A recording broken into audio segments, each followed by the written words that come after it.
अमित साहब इसलिए छत्रपति शिवाजी महाराज, इसलिए महाराज है छत्रपति शिवाजी महाराज, अपने बाप से ज्यादा, मतलब हिंदू बहुतों के बाप है वैसे वो, उनमें से औलादों में छोटे से छोटा। अगर हम कॉन्सेप्ट वाइज बात करें तो मैं आप बात कर रहा हूं उनके बारे में, सोच रहा हूं तो रोंगटे खड़े होते हैं। छत्रपति शिवाजी महाराज मेरे लिए वो मैटर करते हैं। छत्रपति संभाजी महाराज की बात करें, लेकिन जहां छत्रपति शिवाजी महाराज की बात आती है तो मैम सर नहीं, मतलब जिसको जमीन में भी गाड़ देना तो भी इज्जत कम है उनके लिए, वो अलग है। मतलब क्या किया उनने वो शायद शब्दों में बयान नहीं किया जा सकता। मतलब क्या चरित्र होगा उनका, क्या कैरेक्टर, जानता राजा जो शब्द आया, जनता का राजा।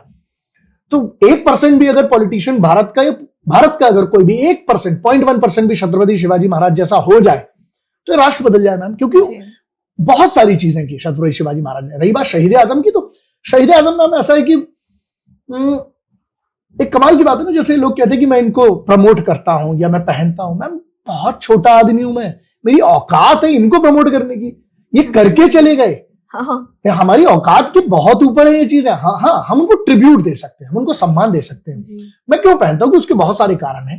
एक कारण तो सबसे पहले ये, क्यों मैं प्रमोट करूं किसी विदेशी ब्रांड को। ये कौन सी बात हुई कि आपने एक महंगी चीज पहन ली। मैंने देखता हूं मेरे साथ के कुछ लोग हैं, मुझे थोड़ा सा उनसे इस बात की प्रॉब्लम होती है। मैं हमेशा कहता हूं कि तुम्हारी आइडेंटिटी क्या रह गई, नीचे से ऊपर तक तुमने इस ब्रांड के जूते पहने, फिर ये टूची पूची लगा लिया, फिर तुमने ये ब्रांड पहन लिया, चश्मे कितना महंगा। सीधी सी बात ये है, जूते, ट्राउजर, शर्ट, चश्मा और ये एसेसरीज, घड़ियां, अगर ये आप अपनी औकात दिखाने के लिए रखे तो आपकी औकात वैसी कम हो चुकी है। मेरा ब्रांड ऐसा है ना मैम कि तुम्हारी कितनी, तुम 2 करोड़ की घड़ी पहनोगे, 50 करोड़ की घड़ी पहनोगे, ठीक है, और आप कुछ भी, ये जो है ना मैम, इससे बड़ा ब्रांड मैं किसी को नहीं मानता हूं। मैं हमेशा कहता हूं कि ब्रांड की अगर बात करें, ब्रांड वैल्यू, छत्रपति शिवाजी महाराज वो ब्रांड। और वो किस बात का ब्रांड है, वो जिन जिन बातों का ब्रांड है उसमें सबसे पहली चीज आती है सम्मान अपनी मां का। अब उसमें मां धरती भी आती है और खुद की भी मां आती है। तो बहुत सारी चीजें, राजे की बात अलग है। मैं तो महाराज पे रो भी सकता हूं, महाराज पे बात भी कर सकता हूं, महाराज पे अभिमान भी कर सकता हूं। तो पहला तो ब्रांड की बात हुई, सबसे बड़ा ब्रांड मैंने पहना छत्रपति शिवाजी महाराज। रही बात शहीद आजम की, पहली जमानत हुई थी 61,923 रुपए में। 61,000 रुपए 1926 में क्या वैल्यू रखता था। सरदार किशन सिंह साहब के बेटे, अरे मैम आधा पंजाब का खसरा जिन लोगों के पास हो, तो इतने बड़े जगह से आते थे, इतना बड़े। तो याद रखिएगा, बलिदान ना, बलिदान के लिए राजस्व खून में, मतलब बलिदान के लिए राजशाही खून में, बलिदान के लिए आपका शाही होना जरूरी है। चिंदी चोरों से बलिदान नहीं होता है। चिंदी चोर ब्रांडिंग अपने नाम की बना के निकल जाएंगे। आपने मेरे इंट्रोडक्शन में कहा कि मैंने कोई एहसान थोड़ी किया। राष्ट्र है, मां है, एक औलाद अपनी मां के लिए, सलाम, मां के लिए नहीं जिएगा तो किसके लिए जिएगा फिर तू। मां है मेरी मैम, मैं उसके लिए जीऊंगा, मेरी औकात है मैं इसके लिए कुछ कर पाऊं। जन्म दिया, कोख में जिस रखा उसका कर्ज नहीं चुका सकता हूं तो फिर तो इसने मेरी भी मां को जन्म दिया, पाला। मेरे लिए मैम मेरी मां है, मैं क्या करूंगा इस राष्ट्र के लिए। लेकिन मैं सिर्फ इतना जानता हूं कि छत्रपति शिवाजी महाराज जैसो ने, शहीद आजम जैसो ने, अब्दुल हमीद साहब आप बात कर रहे हो पैसे की, अरे उसने टैंक जितने की उड़ा दी, तुम्हारी औकात नहीं खरीदने की। तुम 2-4-10 हजार की रोल्स रॉयल में, तुम 2-4-10 करोड़ की बेंटले में घूम लोगे, बड़ी मर्सिडीज में घूम लोगे, तुम अपने आप को बहुत बड़ा आदमी समझते हो। अरे उसने तो उतने टैंक्स उड़ा दिए बे, उसने टैंक्स उड़ा दिए। मेरी भाषा के लिए मैं आपसे बिल्कुल क्षमा नहीं मांगूंगा। मैं नहीं सर, बिल्कुल नहीं, मैं मांगूंगा नहीं। मैंने क्या बोला आप सुनिए, मैं अपनी भाषा के लिए क्षमा नहीं मांगूंगा। क्यों? मैं आपके लिए अपने आप को नहीं बदलूंगा एक पॉडकास्ट के लिए। कारण मैं यही तो सिखा रहा हूं, जो हो रहो ना। मैं अपनी बहन से जैसी बात करता हूं, अपनी बेटी से जैसी बात करूं, मैं आपसे वैसी बात करूंगा। मेरे को आपको इंप्रेस करने की जरूरत क्या, मैं नहीं करना चाहता। क्यों करूं? नहीं कर रहा मुझे। हम कह ही नहीं रहे सर, आप जैसे बात मैं आपको, जो आपकी बात अगर मेरी कोई बुरी लगी उसके लिए क्षमा मांगूंगा, क्योंकि हो सकता है वो त्रुटि मेरे अज्ञान से हुई हो, मैं अज्ञानी हूं, अनपढ़ हूं।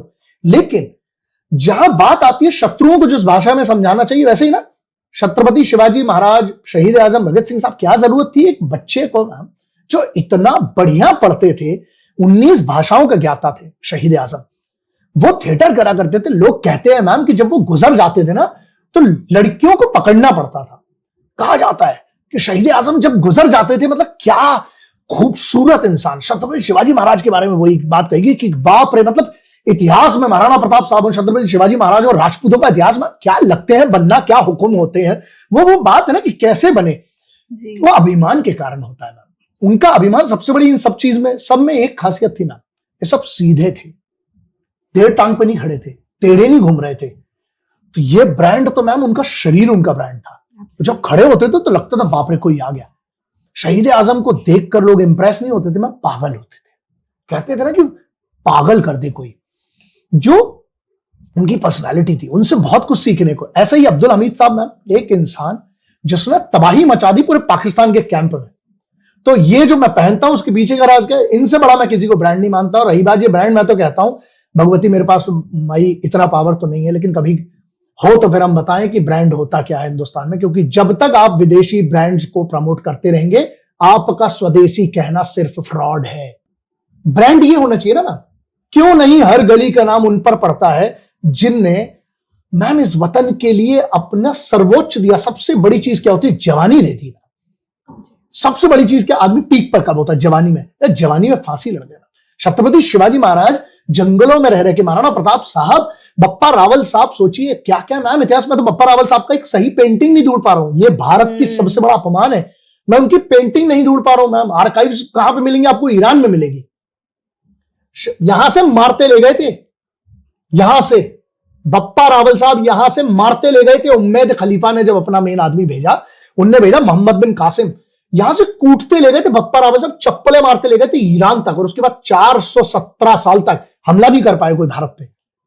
ईरान इतनी चर्चा कर रहे हैं, कूटा है उस समय बप्पा रावल साहब। सोचिए चीज है ना सर, ट्रेजेडी यही है ना कि हमने टेक्स्ट बुक्स में भी बताया ही नहीं और सिखाया ही नहीं है। हमने प्रमोट किया है इन्वेडर्स को, हमें छोटा छोटा पार्ट भी मेंशन नहीं किया है हमारे जो हिस्ट्री में, जो हमारे लिए, जैसे जो राजा महाराजा भी थे उन्होंने जो भी किया था।